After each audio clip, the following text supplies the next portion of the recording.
start. Hi everyone, and thanks very much for joining us this afternoon. Welcome to our webinar Wednesday. My name is Kirsten Stephen and I'm an Assistive Technology and Additional Support Needs teacher here at Call Scotland. Delighted to be joined this afternoon by teacher Kevin McPhee. Hi Kevin.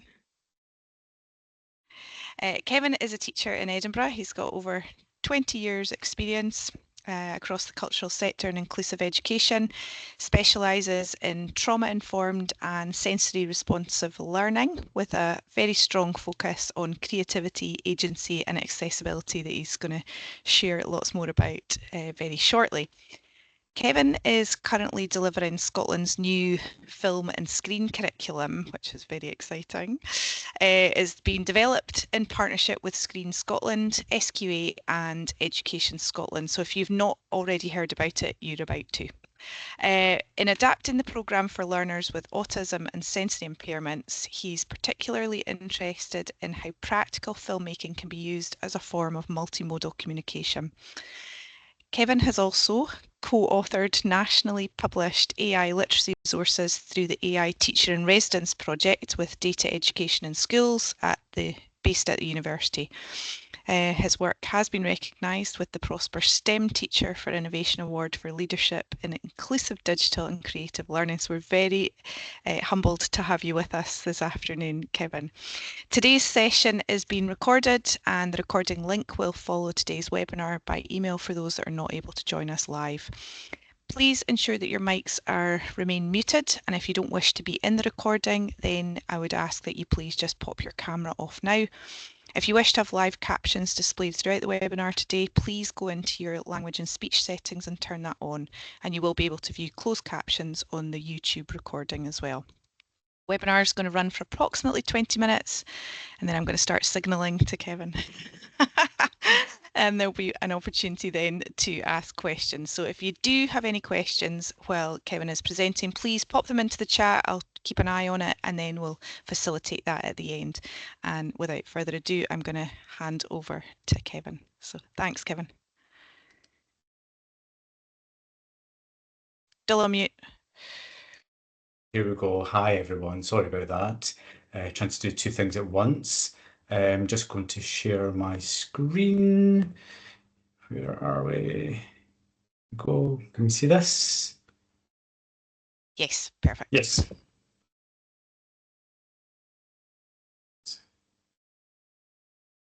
Just when you think things are going well today. Oh, here we go. Right. Hello everyone. Hi. Well, thanks for joining me today on Call Scotland's webinar titled Co-Designing with GenAI, Inclusive Strategies for Personalised, Age-Appropriate and Developmentally Aligned Learning. A bit of a mouthful. My name's Kevin McPhee. I'm a teacher in the City of Edinburgh, working exclusively with young people with additional support needs. Because it's end of term and your mind's probably like mashed potato like myself, alternative title for today is Using AI to Design Accessible Learning Resources. Thumbs up. Well done for coming. Bit of a disclaimer before I start. 20 minutes. Oh man, I could talk about it for 3 hours. Gosh. Right, so I want to be clear from the start, I am not an AI expert by any shape or means. I'm still a relatively new teacher who's been exploring AI as a practical way to create and redesign learning resources for young people that I work with. Like many teachers, I spend a lot of time searching for materials that genuinely connect with my young people, with their age, interests and abilities. And in the past, I've relied on my creative background to design my own bespoke learning resources, but that's really not sustainable in terms of how much time I've got in the week. I've got versus having a life of which I have none. So this work comes from necessity, not expertise. I'm just a teacher just trying to find smarter, faster, more accessible ways to create appropriate and engaging learning resources and in turn better learning outcomes for the young people that we work with. So this is a practical classroom-based or grounded work. It's not theory heavy at all. So it's just going to be examples of the work that I've been delivering as part of my practice. So why inclusive AI design matters? Well, it does. AI isn't automatically inclusive. we make it so. Inclusive design means intentionally co-creating materials that respect each learner's age, interest, and developmental profile. It's about designing with learners, not just for them, ensuring that resources feel relevant, age-appropriate, and emotionally engaging. AI gives teachers a faster, more flexible way to adapt and personalise content, removing many of the practical barriers to differentiation. It allows us to respond in real time to how a learner engages, thinks or feels, and to adjust our approach accordingly in the moment with our young people. So the goal is not to automate teaching or replace it, but to amplify agency, creativity, and dignity, using AI to help our learners see themselves reflected in their own learning and take an active role in shaping it. So today's session is really about simple AI tools to help us adapt lessons and resources so they actually make sense for the learners in front of us. That means thinking about how we make materials work for every learner, whatever their age, ability, or way of learning. So we'll look at three things today. First, how AI can help us adapt existing resources so they feel age appropriate and are linked or better linked to the learner's own interests. Secondly, how we can use AI generated visuals to show learning tasks and successes, which is really useful for pupils who find reading a tricky prospect, and also for our learners who think in pictures, not in formal text.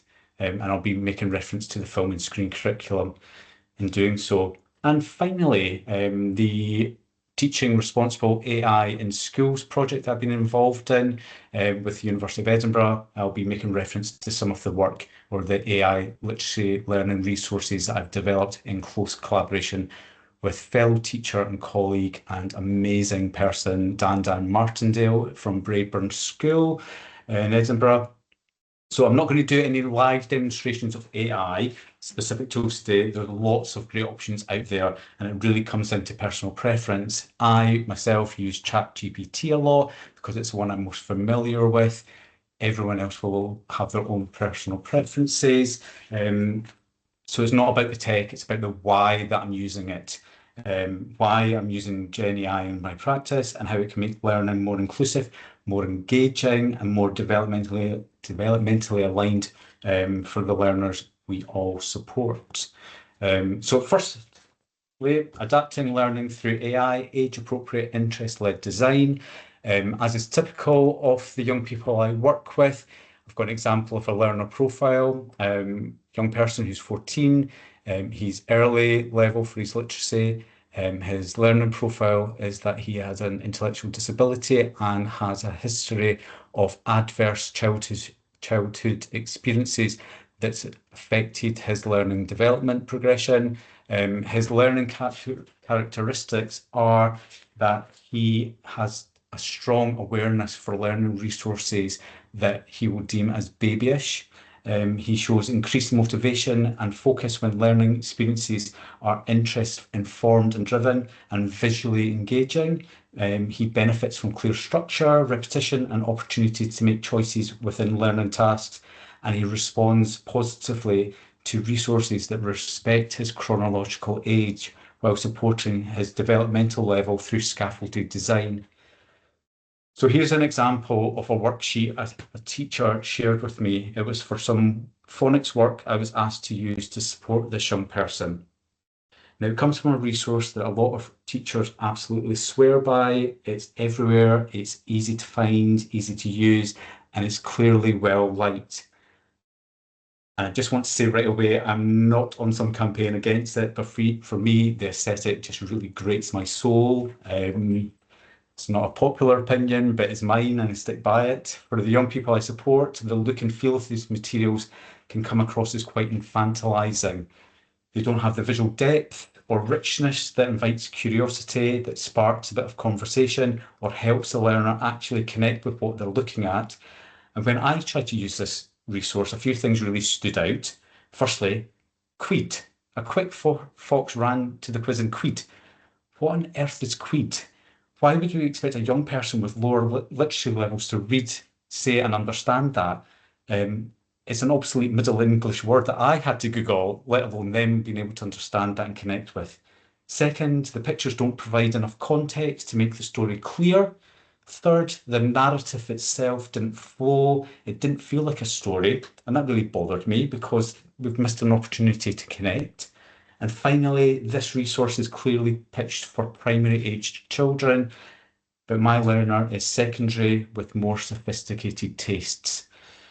Using it with him only reinforces that sense of difference and stigma. So I decided to take that same resource and feed it into ChatGPT. I asked it to recreate the images in a way that would feel more appropriate and engaging for my 14-year-old learner, something grounded in reality and more visual, with more visual depth and atmosphere. At the same time, I asked ChatGPT to rewrite the story so it still focused on the Q or the Qu phoneme, but it had a clearer narrative structure and a sense of flow with language simplified to suit early level literacy. The goal wasn't to change the learning outcome, it was still about the phoneme, but to redesign how that learning felt for that young person in a way that was more age appropriate, more visually compelling, and more connected to the learner. Now, ChatGPT cannot read my mind, it only knows what I tell it. So I had to guide it carefully through a creative process, step by step, to redesign the visuals so they actually fit this learner's profile. That meant describing the tone, atmosphere, and level of realism I wanted, explaining what to avoid, and give examples of what would feel appropriate for a 14-year-old with early literacy skills. Now, you'll see some people creating quite sophisticated prompts for GenAI. I'm a fifer. I had a discussion with ChatGPT that involved me saying, no, that's not right. Let's see it again. There's no sophistication in the way that I interact with ChatGPT. I ask it to do something and it feeds me back the visuals until we get it right.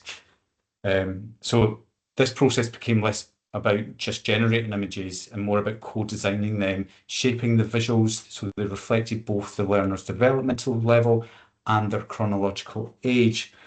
So on the left, we've got the original worksheet image. It's flat, cartoonish, and designed for much younger children. It delivers the phoneme, but for the learner, the overall design and aesthetic acted as a barrier. On the right is an example of the redesigned images, more visually rich, grounded in realism, and created through a co-design process with GenAI. The focus here wasn't just updating the visuals, but on creating an environment that feels age-appropriate and immersive, a world that the learner can connect with. So what I want to highlight here is how each version of the Quick Boxes Quest, as we retitled it, was written for a different point in literacy development, but all share the same visual aesthetic. I deliberately kept the images consistent because the learners are all secondary age. The story needed to feel age appropriate and grounded in reality, no matter what stage of reading they were working at. Changing the visuals for each learner would have risked losing that sense of continuity. And this is where GenAI became absolutely invaluable to me. It allowed me to hold on to the single realistic visual world, one that feels cinematic and age appropriate, while rewriting the text multiple times to suit different literacy stages. Instead of producing three completely different resources, I could use GenAI to adapt tone, rhythm, and sentence structure within the same story framework.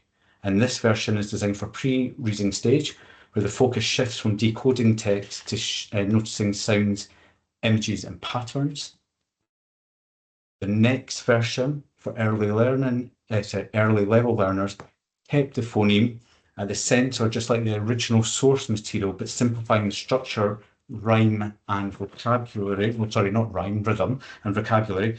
The story uses short, repetitive sentences and clear visual clues to support decoding and prediction. The goal here was to make early literacy learning more playful and achievable without losing the sense of age appropriateness or story flow. And for our first level, feels like more of a story. The phoneme is still the focus, but now it's embedded within a simple narrative, something with character, setting, and sense of progression. It's definitely pitched for first level, so it remains accessible whilst offering more coherence and meaning. And the aim was to show how AI can reshape early literacy work into something that feels purposeful, engaging, and emotionally connected, not just a phonics exercise, but a story worth reading. Across all three examples, GenAI acted as a co-designer, helping me balance accessibility with authenticity, give me a clear way to tailor complexity without sacrificing consistency, keeping one shared story for every learner, regardless of their literacy level. Okay, and this is where I started thinking really hard about the work that I was producing. So once the materials are age appropriate, we can move from access to agency using AI to deepen learning and creativity. So redesigning the Quick Foxes Quest images was an important first step for me. It made the story more accessible and age appropriate, visually richer, more grounded in reality, and something the learner could actually connect with. But that's just surface level for me. The next step was to think hard about how we deepen and enhance the learner experience. This is where AI becomes more than just a creative tool for me. It becomes a thinking partner, something I can sound off to, explore ideas, test ideas, create prototypes, and find something that works in a very bespoke kind of way. It's a process of co-design where AI helps us experiment, reflect, and refine our approach. So the work moves beyond adapting a resource to creating the conditions for co-creation, where both teacher, learner, technology collaborate to design learning that's deeper and more relational. So this process started with visual interpretation. Learners look closely at the Quick Foxes Quest images. I'll ask things of the learner like, what do you think the fox is feeling, or where do you think he might be going? AI helps here by sustaining a realistic, age-appropriate visual world that has emotional depth. It's about building comprehension and empathy through imagery rather than text. Next comes choice and direction. The learner decides how the scene changes. Maybe the forest is dark, maybe it's stormy or bright and calm, or maybe it's snowing. AI instantly shows these options for the learner, and that choice making develops symbolic thinking and sense of control over tone and setting, a really accessible way into literacy analysis. Then we move into comprehension, to comparison and analysis. Learners look at the AI-generated version side by side and decide which fits their story best. That's where visual literacy and emotional vocabulary comes into play. We're talking about mood, tone, and feeling using concrete sensory language. From there, we go into narrative co-creation, where the learner starts to imagine what happens now or next, describing events or emotions, and AI visualizes it for them. It's a scaffolded way to build narrative logic and cause and effect before moving into writing. From there, learners review all their images, they sequence them into a story, add short captions or voiceovers, and the learner can use AI to structure and edit it. But the key is ownership, seeing themselves as authors. It's that sense of agency that GenAI affords, which is the driver for the engagement for our learners. Okay, I'm very conscious of time, so I'm going to fly through this, guys. Okay, so visualizing learning using AI imagery to support understanding and success. I have been delivering, or been very lucky to pilot the new film and screen curriculum, which is, as you will hear me describe it, as joyful as an experience as you'll ever come across. And it's made me really think about how we use formal language because it's such a visual medium. It's really made me think about that language and the way that we put things like learning intentions up on the board. So in classrooms, traditional learning intentions and success criteria are often text heavy, which can act as a barrier for learners who experience these difficulties with reading, language comprehension, or attention. Rather than removing the learning intentions and success criteria, we can use GenAI to redesign how learning goals are shared and how success criteria is co-created within the classroom. So instead of this learning intention and success criteria, we replace it with a visual that I've created using GenAI. So it replaces the text-heavy display. AI can translate the learning intention and success criteria into visual formats, generating realistic, age-appropriate images, symbols, or even short clips that capture the meaning of the intention. And for this lesson, we're learning how to film outside in a public place. Visual representations reduce cognitive load. I retain professional control because I'm working in close collaboration with GenAI to create these images.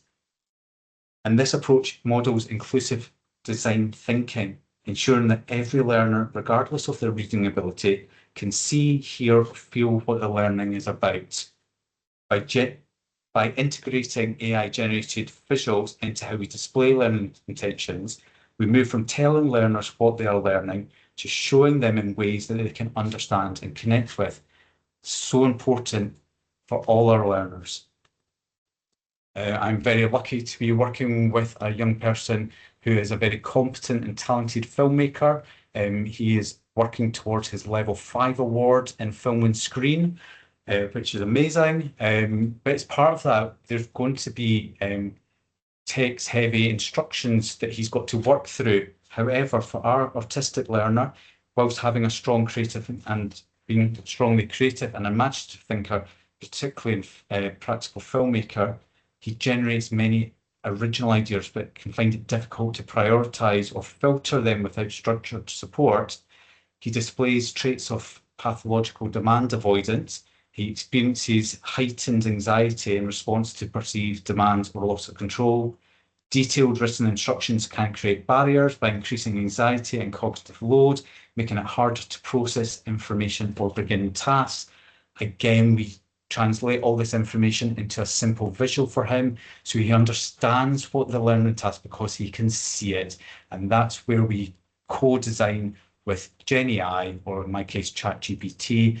There's a picture of me performing to camera in exactly the camera angle that he has to, or he is learning how to use as part of his practical filmmaking.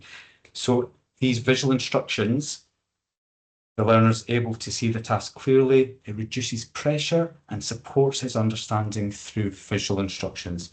This approach draws upon Temple Grandin's work on visual thinking. Grandin, if you're not familiar, is an autistic academic, and she explains that many autistic people think in pictures, not words. So by using GenAI to instantly generate realistic tailored images, we can align teaching materials with how these learners naturally process information through concrete visuals rather than abstract language. Disclaimer, we didn't actually do this. I'm just going to run through an example of a lesson where we've been learning how to use colour to create mood in filmmaking. That's our landing image, puts it into context. This is our learning intention and success criteria. This is a guided task for our artistic learner. Again, making reference to the learning intention through a practical learning task for the young person. Here's an extension task, changing the conditions, and we've created a plenary so that the learner understands exactly what we're doing at that stage of the lesson because we're grounding it, and he can see, we're grounding it within the film reference of Wes Anderson's The Grand Budapest Hotel, which we have used within the lesson. Okay, I know I'm over time. I'm just going to rattle through this. So quick whistle-stop tour of the Teaching Responsible AI Literacy in Schools lesson. That's the website address, trails.scot. All the information that I'm making reference to is there, as well as the whole suite of lessons that have been designed by teachers working across Scotland. It's a wonderful project. Please check it out.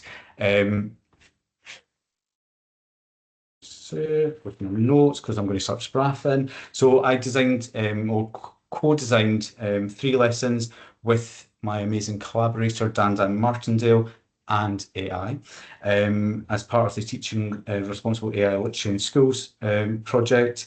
We explored how AI is being used as a functional tool for our learners with additional support needs. This lesson, for example, was designed for learners who find language, who process language literally and find abstract reasoning difficult. We are using AI as a thinking partner, a functional tool that helps learners externalize their thinking without that scary prospect of peer or social interaction.